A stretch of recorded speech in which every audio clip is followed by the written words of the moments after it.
April 20th, 1999, at approximately 11:19 in the morning, on what started as an ordinary Tuesday in the quiet suburb of Littleton, Colorado.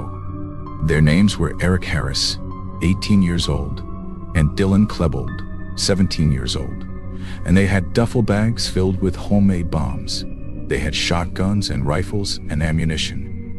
They had propane tanks rigged to explode in the cafeteria. And over the next 49 minutes, they would succeed in killing 12 students and 1 teacher, injuring 24 others, traumatizing an entire community, and forever changing how America thinks about school safety. Teenage violence. The Columbine Massacre was not the first school shooting in America, not by far, but it was the one that changed everything. The one that became the template for future attackers. The one that spawned and what makes Columbine so particularly disturbing, so endlessly studied, so impossible to forget, is that Eric and Dylan were not mysterious outsiders. They were not unknown quantities who appeared out of nowhere. They were students at the school for years. They had friends, parents, teachers who knew them. They left behind journals and videos and writings that documented their thoughts and plans. They gave warnings, showed signs, displayed red flags that in hindsight seem obvious but at the time were missed or ignored or not taken seriously enough. This is the story of what happened that day, who Eric and Dylan were, why they did what they did, what warning signs were missed, and what lessons we still struggle to learn 25 years later. Columbine High School sits in Jefferson County, Colorado, in a suburban community called Littleton, about 10 miles southwest of Denver. And in 1999, it was a typical American high school. The school building itself was modern, built in the 1970s, with an open campus design, multiple entrances, long hallways, a large cafeteria, a library on the second floor, overlooking the cafeteria below. It was the kind of place where parents felt their kids were safe, where the biggest concerns were grades and college applications, and who was going to prom, where nobody imagined that violence on this scale could happen, because this was. But beneath that surface of normalcy, there were tensions and problems that many schools face but few acknowledge openly enough. There was bullying, particularly of students who didn't fit in, who dressed differently, who liked different music, who were seen as weird or outsiders. And athletes at Columbine, like at many high schools, held privileged status, could get away. There were cliques, social hierarchies, the usual teenage cruelty that adults often dismiss as just kids being kids, but that can feel devastating and inescapable to the teenagers experiencing it. And there were warning signs, if anyone had been paying close enough attention, that 2 students in particular were struggling, were angry, were fantasizing about violence, were moving from thoughts to plans to preparation. But in 1999, before Columbine became a watershed moment, most schools didn't have threat assessment protocols, didn't have emergency lockdown procedures, didn't train staff to. Eric David Harris was born April 9th, 1981, in Wichita, Kansas, the younger of 2 sons in what appeared from the outside to be a stable, loving family. His father, Wayne Harris, was a decorated Air Force pilot who later worked for a military contractor. And because of his father's career, the family moved frequently, living in Ohio, Michigan, New York, before finally settling in Littleton. By all accounts, Eric was intelligent, articulate, good at computers, and for most of his childhood appeared to be a normal kid who participated in sports, did well in school, had friends, got along with his family. But as he entered his teenage years, something darker began to emerge. a deep rage that he documented extensively in his journal, a contempt for humanity, a narcissistic belief in his own superiority, and a fascination with violence and domination. He wrote about hating the human race, about wanting to kill people, about fantasizing about going on shooting sprees. And these weren't idle teenage angst expressions. These were detailed, specific, repetitive themes that revealed a mind moving toward. Dylan Bennett Klebold was born September 11th, 1981, in Lakewood, Colorado, the younger of two sons in a family that was also loving, stable, and supportive by all outward appearances. His father, Tom Klebold, was a geophysicist. His mother, Sue Klebold, worked in disability services, and they raised Dylan and his older brother Byron in a home filled with books, discussions, encouragement to think independently and critically. Dylan was tall, shy, sensitive, artistic, interested in computers and video production, and he seemed to struggle more visibly than Eric with social belonging, with depression, with feelings of inadequacy and rejection. His journal entries were different from Eric's, more focused on his own pain and loneliness and desire to die rather than on hatred of others, more suicidal than homicidal in tone, though toward the end, his writings became darker, more violent, and this is important to understand. Eric and Dylan were not the same. They had different personalities, different motivations, different roles in what would ultimately happen, with most experts believing Eric was the driving force, the psychopath who wanted.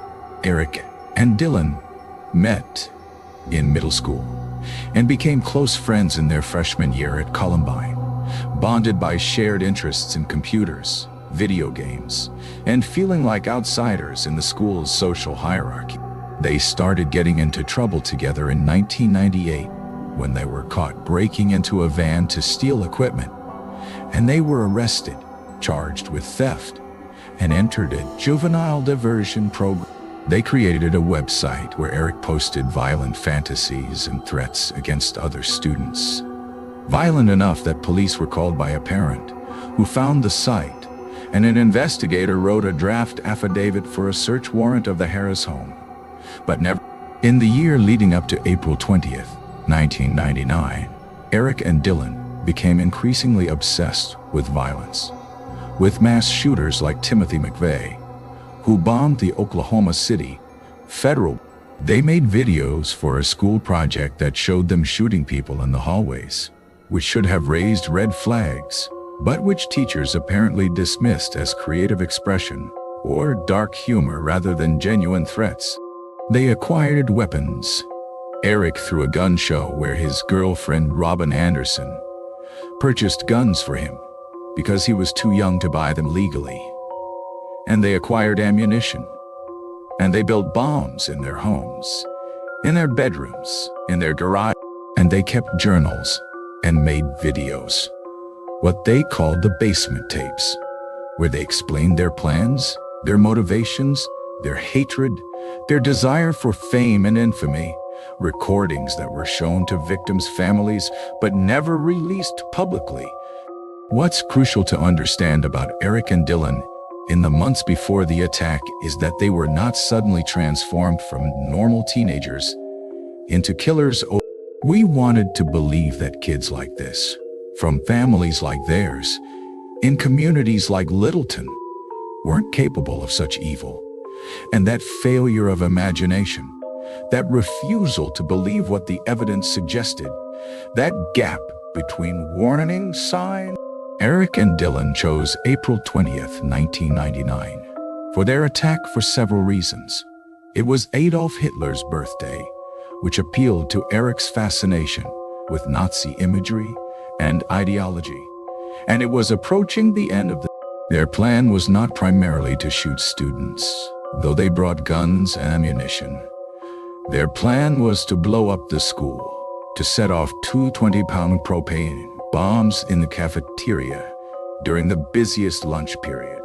It was a plan of extraordinary cruelty and ambition, designed for maximum carnage, maximum terror, maximum infamy. And if the bombs had worked as intended, the death toll would have been catastrophic.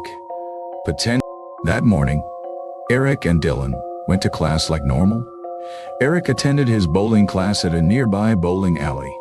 Dylan went to his morning classes, and then around 11:10 a.m. they changed into their shooting outfits, dark clothes, trench coats to hide their weapons, and at 11:14 a.m., they carried 2 duffel bags containing the propane bombs into the cafeteria, placed them near tables where they would cause maximum damage, set the timers for 11:17 a.m., and then walked. But the bombs didn't explode. The timers failed, the plan failed, and Eric and Dylan had to improvise, which is why what happened next was more chaotic, more random, more dependent on who happened to be in the wrong place at the wrong time. At 11:19 a.m., realizing the bombs weren't going to detonate, Eric and Dylan armed themselves with their weapons, 2 shotguns, a rifle. They walked into the school through the west entrance, shooting randomly at students in the hallways, throwing pipe bombs that mostly failed to detonate properly, yelling and laughing and acting like they were enjoying themselves, like this was a game. At 11:22 a.m., they entered the school library where 52 students, 2 teachers, and 2 librarians were hiding under tables after hearing the initial gunshots and being told by staff to get down and stay quiet. What happened in the library over the next 7.5 minutes was the worst part of the massacre. The place where most of the killing occurred, where Eric and Dylan moved methodically through the room, taunting students, asking questions, shooting some. They killed 10 people in the library. Kyle Velasquez, Stephen Kernow, Cassie Bernall, Isaiah Shoels, Matthew Kechter, Lauren Townsend, John Tomlin, Kelly Fleming, Daniel Mauser, and during the library massacre, there were moments that have become part of the Columbine mythology. Stories that may or may not be entirely accurate, but that reveal something about how people try to make sense of senseless violence. The most famous is the story of Cassie Bernall, who was reportedly asked, "Do you believe in God?" and answered, "Yes," before being shot and killed, a story that made her a martyr figure in Christian communities. Though Isaiah Shoels, one of only a few black students in the library, was called racial slurs before being shot, suggesting that Eric and Dylan's hatred extended beyond general nihilism to specific bigotry. And there were students who survived by hiding under tables while friends next to them were killed, who played dead while Eric and Dylan walked past them, who lived because of luck or timing or decisions made in seconds that determined life or death. At 11:42 a.m., after killing 10 people in the library, Eric and Dylan left the library and wandered the school, going back to the cafeteria. And this is important to understand about the police response. Officers arrived on scene within minutes of the first 911 calls, but they didn't immediately enter the school. At 12:02 p.m., Eric and Dylan returned to the library where most of their victims lay dead or dying, and they positioned themselves near the windows overlooking the cafeteria, and they shot themselves. Eric with a shotgun. Police didn't know for certain the shooting had stopped, didn't know if there were other shooters, didn't know if there were hostages, and it would be hours before they cleared the building room by room, before they found all the victims. The questions came immediately, from the media, from the public, from parents and educators and lawmakers. How did this happen? Why did this happen? What were the warning signs? Who is to blame?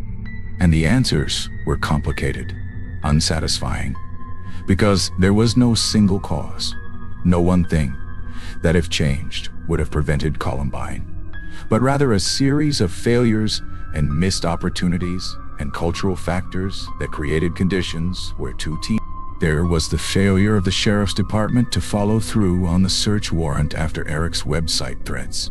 There was the failure of the school to recognize the violent videos as genuine threats rather than creative expression.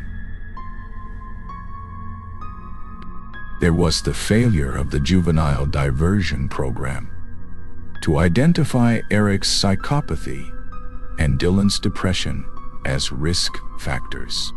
There was the failure of gun laws that allowed teenage boys to acquire weapons through straw purchases at gun shows. And there was the failure of a culture that normalized violence in media while stigmatizing mental health treatment, that allowed bullying to flourish while dismissing it as normal teenage behavior, that valued individualism and privacy over collective safety. In the immediate aftermath, media coverage was intense, constant, often inaccurate, spreading myths that would persist for years despite being debunked by investigators. The media reported that Eric and Dylan were members of a trenchcoat mafia gang targeting jocks and minorities, which wasn't true. They weren't part of that group, and their victims weren't selected based on membership in any particular social group. The media reported that they were bullied outcasts seeking revenge, which was partially true but oversimplified. They had friends and social lives, and their motivation was more complex than simple retaliation for bullying.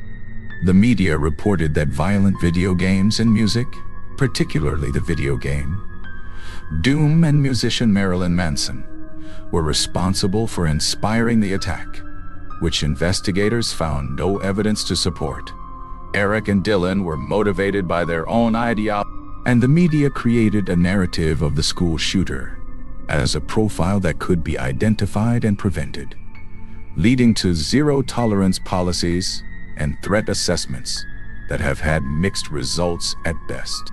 The community of Littleton struggled to heal, to make sense of what happened, to support survivors and victims' families, while also grappling with the reality that the shooters were also members of their community, were also someone's sons.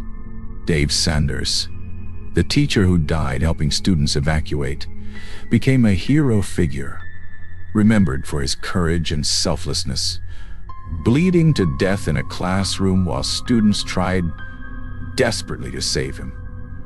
While police outside, Patrick Ireland, a student shot in the library who was paralyzed and suffered brain damage, became known as the boy in the window after he was photographed falling from a second-story library window into the arms of SWAT team members, and he survived and recovered and Cassie Bernall, whether or not she actually said the words attributed to her, became a martyr figure whose story of faith in the face of death inspired books and songs and a movement among Christian teenagers to publicly declare their beliefs. The parents of Eric Harris and Dylan Klebold faced an impossible situation, grieving their sons while also being blamed by victims' families and the public for failing to stop them, for not knowing what they were planning, for raising. Cassie Klebold, Dylan's mother, has spoken publicly about her experience, writing a book called A Mother's Reckoning, in which she describes her grief and guilt and her attempt to understand how her son became capable of. Wayne and Kathy Harris, Eric's parents, have remained largely silent, giving no interviews, making no public statements, living with the knowledge that their son was the driving force behind the massacre, the one whose journals revealed psychopathy and a desire to kill for pleasure. Columbine changed how America approaches school safety in fundamental ways that are now so embedded in our educational system that an entire generation has grown up with them as normal. Active shooter drills, where students practice hiding or evacuating or even fighting back, are now standard in schools across America, conducted regularly like fire drills, teaching children from kindergarten. Threat assessment teams, where school staff are trained to identify and evaluate students who may pose a risk of violence, now operate in most schools, using behavioral indicators and communication analysis to intervene before threats escalate to action. And police protocols changed from perimeter and wait to immediate active shooter response, where the first officers on scene are trained to enter the building immediately and move toward the shooting, accepting risk to themselves in order to stop the killing as quickly as possible.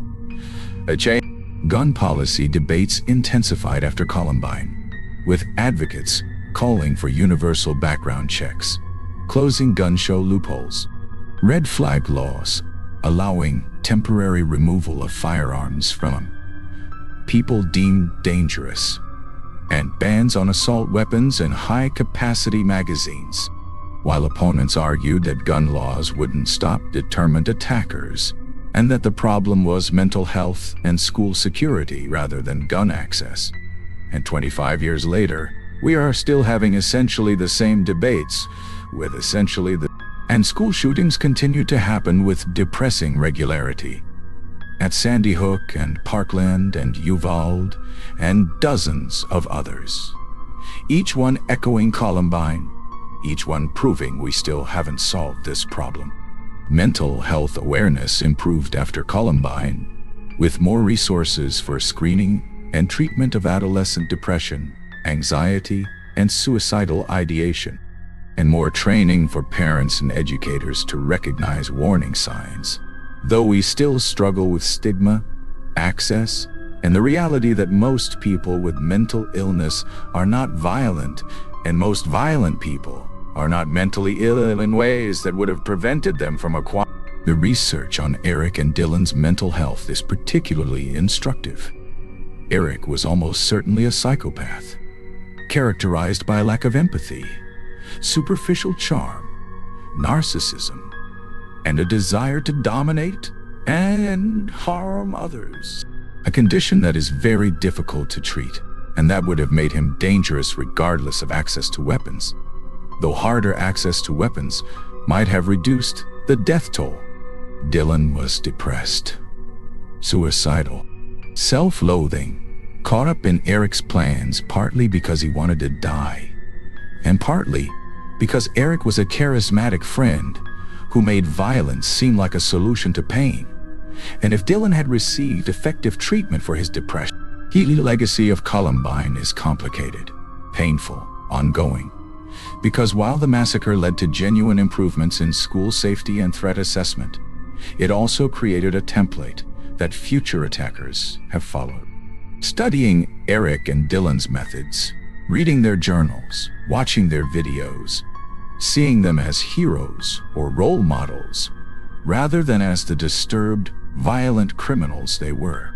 The Secret Service studied targeted school violence after Columbine, and found that in most cases, attackers showed observable warning signs, communicated their intentions to others, had access to weapons, faced some precipitating crisis or stress, and felt that violence was a justified response to their grievances, which suggests that prevention is possible if we pay attention, if we take threats seriously, if we remove access to weapons, if we provide mental health support, if we create school cultures where students feel safe reporting concerning behavior without fear of overreaction or being labeled a snitch.